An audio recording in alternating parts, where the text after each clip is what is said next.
We got a package! It's a big one! God, it's heavy. It smells weird. Oh.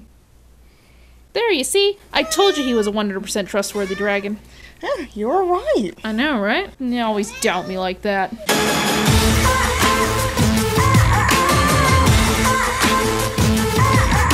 Hello, and welcome to yet another episode of Super Planet Sunday. Now, let's hurry up and get back to speed on the great black sugar epic known as Ice. In the episode and a half-ish that we covered last week, we found that all men had been obliterated because we put some chromosome-specific gene toxin into a space station, or because we used guns, depending on who you ask. Japan is divided between the death cult Kisaragi clan and Lady Julia's science techno-military. Meanwhile, our competent protagonist is demoted from flying blue vagina eyeball slayer to babysitter of a terrible voice actress that wants in her pants. Ice itself is a creepy fertility film machine that crystallizes the user to make a baby, but everyone else is such a blithering idiot that they always break it so monsters happen, which is implied to have happened dozens of times before this. And after the Funky Town Cinderella Ball, a fun park superdome that fires up the worst terraforming system in the universe just sort of appears, driving both of our antagonists into action, which thus far has been getting pissed at petty comments and ordering 2 consecutive civil uprisings, and beating up a little girl on camera. And somewhere in all of this, our protagonist and the creepy child bride become a couple. Ew. Which brings us to, alright, Julia being an evil, man-voiced lesbian predator.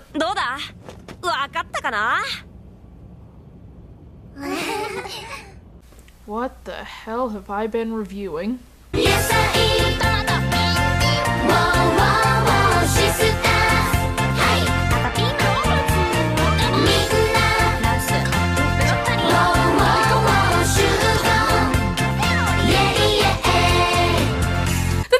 Give me more context? What seems only a second after her jackknife ugly bumping, Julia gets a text that says Kisaragi is dropping all pretext and is going to blow up her walking funhouse of science! Are Julia and Kisaragi just weird exes or something? We didn't mention it before, but a big source of drama is that Kisaragi gave Julia Ice as a gift. Not that it was just some roving evil techno-demon that Julia caught and is trying to tame. And now Kisaragi's pissed because, I don't know, Julia thought she looked ugly naked or something. And because they doggedly insist that they can't talk because the other one just will never listen, Julie instead decides to scramble her entire military force in a really dramatic coup, even though she seems to already be the leader of everything. Also, why did they choose this voice actress to be the contractually obliged one to go evil? 皆さん、A 市長として出撃を命じます。Hitomi、仕事を命じます。ご一緒にどうぞ。But now stuff's gotten real because Julia descends into straight-up barbaric hedonism by ordering her unit to use guns! Yes, that's how we know Julia's crossed the line. She tells her soldiers to use guns without swords attached to them. Never mind that from what we've seen, they're probably the least lethal arm available in this town. So after their armed corps of sissy little handguns completely overwhelmed the Kisaragi's entire clone army, Kisaragi and her freshly reclothed and I guess resolved again off-camera creepy sister-daughters are kidnapped and towed to the plot Megadome, along with Hitomi too. You know, I'm not sure how a Beretta is as equally steeped in the sins of war as a collapsible hand tank that fires pocket-sized warheads. Also, it's not the conclusion of a pretentious dystopian anime without eyes freaking everywhere! This isn't a very fun house. Julia's self-esteem must seriously be in the pits right now because she made this big old military coup just so she could convince herself that Hitomi came just to see her. You don't have a lot of friends, do you, Julia?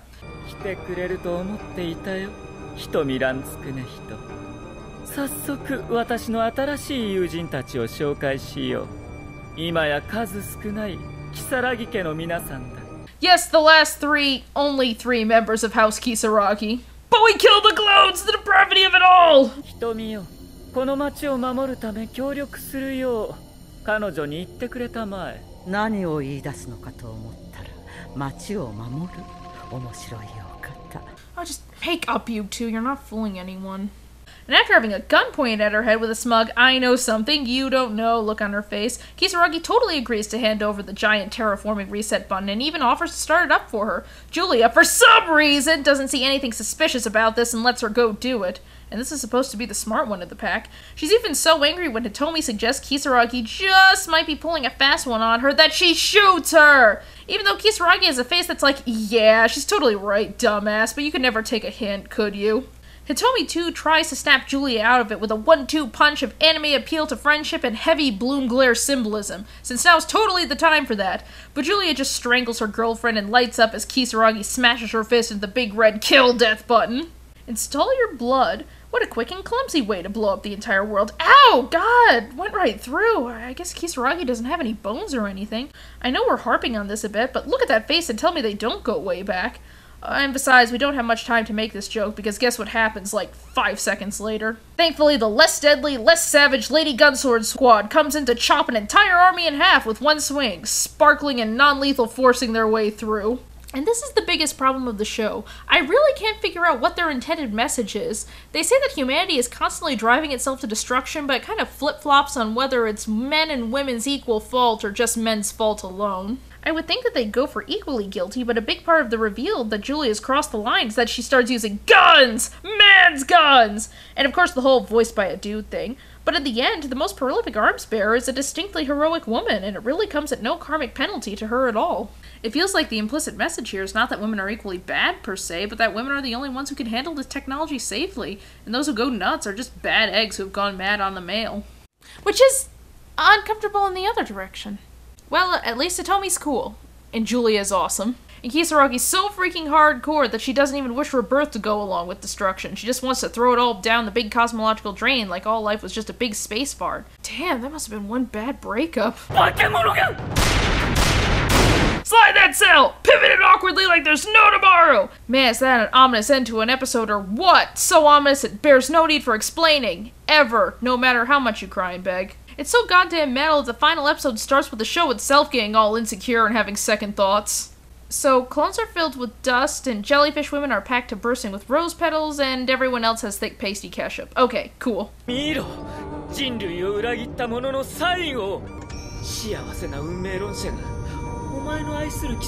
Aw, come on, Julia, stop projecting. So now Hitomi too just starts screwing with the freaky baby girl, not that that takes much, and somehow Hitomi hit her half-ton gun under her coat and fired it backhanded. One must have some serious upper body strength and a rearview mirror in that eye patch. Oh my god, am I starting to take this show seriously? Oh, wait, no, I'm not. And somehow Kisaragi's still alive, even though by the previous stream she looks like she got hit with the force of a cannonball. And after a 5-minute startup delay, the final boss appears! And what better way to have your final confrontation than with a boppy little bossa nova tune?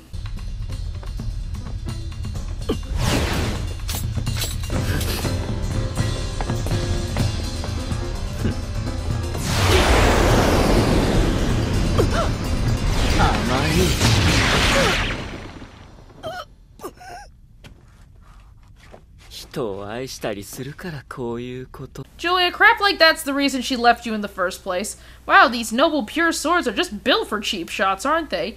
And now for a line that straddles the border between stupid and legitimately awesome.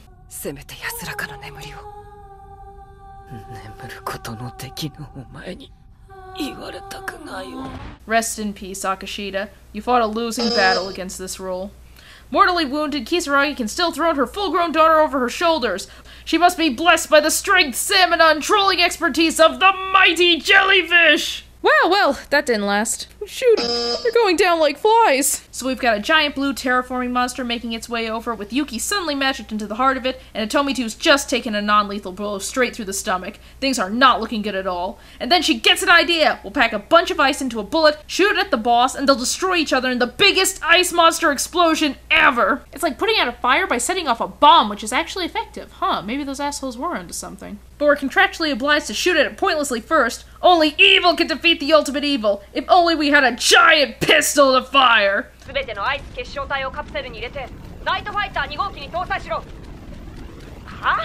So women can't tell gun models apart even if they're trained army personnel? Except if it's color-coded, of course. Color is the only girly enough point of differentiation, short of labeling them with Hello Kitty stickers. So as you may recall, or not, the ice explodes into a giant spiky monster whenever it's damaged, so if the missile full of ice somehow crashes into the giant boss monster without a scratch, somehow, Hitomi 2 says she'll just go up there and shoot at it. 'Cause that's how you do it! But it'll never come to that. I mean, Things like these always go 100% according to plan, especially when they're designed by these proud women in uniform. Once again, creepy sister girlfriend is forgiven for her evil deeds and multiple counts of attempted murder, and now it's up to the final battle in our aerodynamically improbable jet fighters with lances attached to them. I guess they thought that swords were getting a little stale. 私もいつかあなたたちのようになります。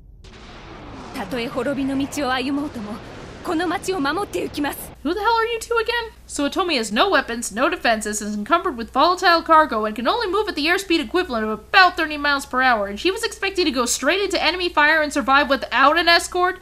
And if she blew up, there wouldn't be any backup missiles full of maid crystals to throw at it. Maybe you girls should have planned this a bit better. You're usually smarter than this too, Hitomi, what the hell? Thankfully, friendship wins the day, and her lady bros decide to tag along. They're so awesome, they just need to drive past the herds of monsters for stuff to blow up. Evil has no stand against the glittering lance guns! Also, Mint gets the most unceremonious death of the law. She pretty much dies by being high-fived by a monster. Damn it! We're running out of vocal talent. We've only got one left. Hitomi 2, what are you gonna do? Wait, so the plan was that Hitomi 2 only needs to shoot it out of necessity, but you can fire at it all the way from there? Are you planning to tell her so you can at least get your best general back alive? You got an open comm line, just buzz her in, you jerks! Or at this point have you just given up on trying to dissuade Hitomi 2 from her self-sacrificing Jesus complex? So Hitomi and the sheep in purple badass clothing reminisce about the good old days, so you all know what that means, right? Admittedly, this is one of the kind of works powerful scenes, even if the voice actress's rep of not acting makes the purple soldier lady look like she's carrying on a cool-headed conversation in the face of her inevitable demise. どうした？何でもありません。自分は誰にでもお世話してきたつもりはありませんよ。そうか。そうですよ。私は面倒くさがりなのです。私はよく世話してもらった気がする。そうでしょ。なんでだかわかりますか？なんだ。なぜそんなことを聞くのだ。申し訳ありません。失礼しました、警視庁殿。いや。That's putting your AKB-48 talent to good use. And she goes down like a champ. She doesn't pop like a balloon, she freaking explodes!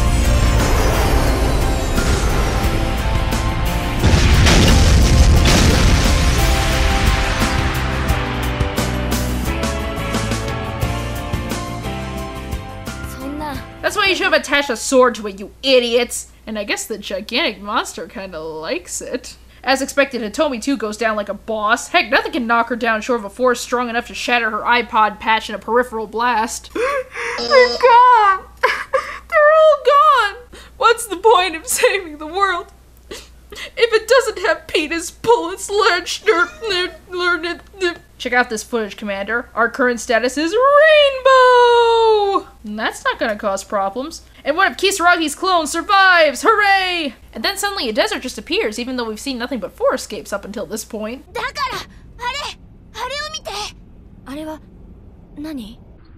Ah, it's just squall, you idiots! Keep looking! Are they trying to redeem Satsuki somehow, even though she's done nothing to earn this redemption whatsoever? Usually when you try to appeal to the humanity of your irredeemable characters, you first have to admit to yourself that she's, sort of done something wrong. Act! Act like your life depends on it! And in the most symbolic part of the sudden forest, Yuki is so stupid she can't comprehend what's happened to her babysitter girlfriend. Wow, how often do you see a character oblivious to death in a post-apocalyptic wasteland? Wait, hang on a second, wasn't she a part of Mama Kisaragi's death cult? Dang, no wonder she missed all of those go-kill-yourself memos. Her emotionally stunted personality is both inspiring and uplifting, like a stupid puppy trying to roll back onto its feet. All the voice actors are dead. You, Yuki Ice-T, are the leader of human society in all its entirety. Cake! Cake! Cake! Okay! Will do, Commander! Yeah, it was all worth saving. There's a light at the end of this dark tunnel. And taking a tip from Final Fantasy X-2, now that we have a super feminine woman in power, we need to find the quickest and girliest way to get them out of the political sphere. How convenient that we left a bubble wand of science sitting 2 inches away from her. And she has the Tala-like mentality that will either be instantly drawn to put in her mouth or straight up her goodie bits. Well, that took all about 2 seconds, and thus Yuki ensures the survival of the human race and passes on her blank and atonal vocal patterns for every generation to come. We're saved! Shoot, this is all kind of thematically appropriate. How do we make it all confusing again?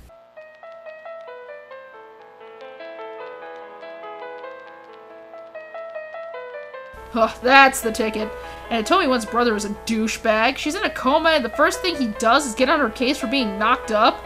I thought you'd never open your eyes again, you whore! Jackass. And now we've switched to a different decade stylistically, and to these two, and I guess they're implying everything's okay on planet... and all life has returned, and the... alright. Yeah, then, cool, sure.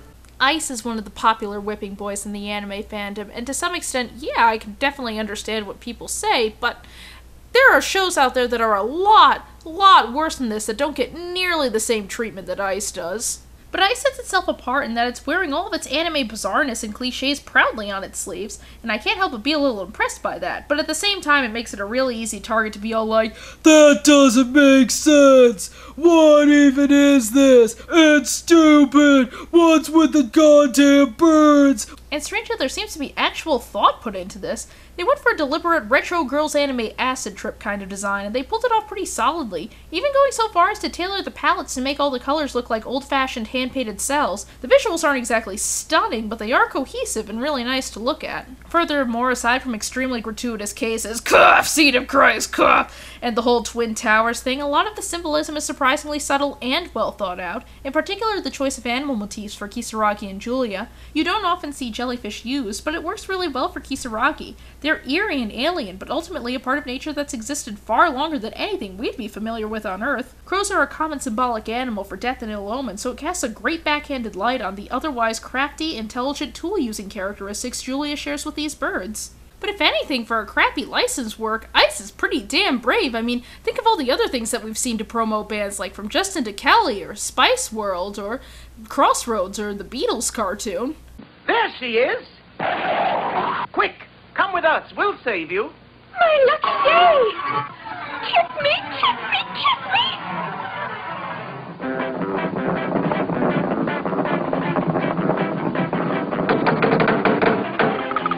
Someone actually decided to take a chance with a dark apocalyptic work that actually references older legacy anime tropes. It's like the band's producer told the studio, make me an anime band! No! Make me THE anime! Like if somebody told me in 2006 that there was an anime in production to promote AKB48, I would expect something like really cute and happy and sugary, you know, something like this. Yeah, you know, exactly like that, just fluffy and pink and wait, what? Wait, did they just get shot? Oh my god! Oh my god! What the heck am I? What the? Oh my god! What?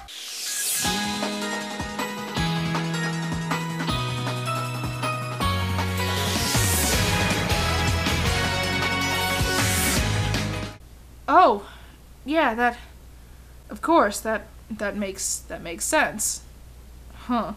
And you have to admit, it did sincerely have our fan base in mind, take from that what you will. To top it off, instead of treating it like old shame, the ICE team actually went to the 2010 LA Anime Expo to talk with the fans. It takes a lot of courage to make something like this in the first place, but it takes tenfold to stand by it after it's gotten critical ire. We've already said before that a little creativity and ingenuity is what turns a bland work into an exciting one, and honestly you could probably say the thing about bad things too. ICE took a lot of risks, and instead of being hair-tearingly, teeth-grindingly, unbearably, awkwardly bad, it's intriguingly bad.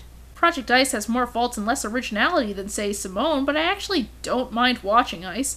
It's awful, yes, but so giftedly awful that perhaps I do get a small sliver of non-ironic enjoyment from watching it. Heck, I've had to rewatch it at least 3 times to make this 2-episode series, and honestly, it's endeared itself to me just a little bit more each time. Just a little. But half of that was just because I could sort of understand what was going on each time. Sort of. So do I have a right to declare a win against mine and Ice's subtle battle of wits? I mean, Baby Baby Baby is now on my playlist after all, and the AKB48 conglomerate is now just 1 block stronger. Ice has accomplished its goals, overt or otherwise, that it set out to do. And it's something to think about, at least. Discovering Ice has made me feel oddly empowered somehow. It's like there is no bad work out there. Everything is misunderstood. I can find, even in the worst shows, just the tiniest grain of good. And there is no reason that I have to... No! No!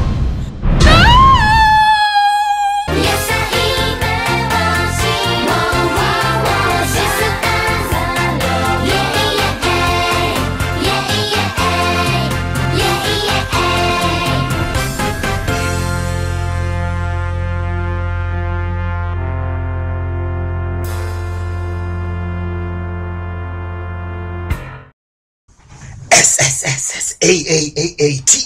What? That was last week. God darn it!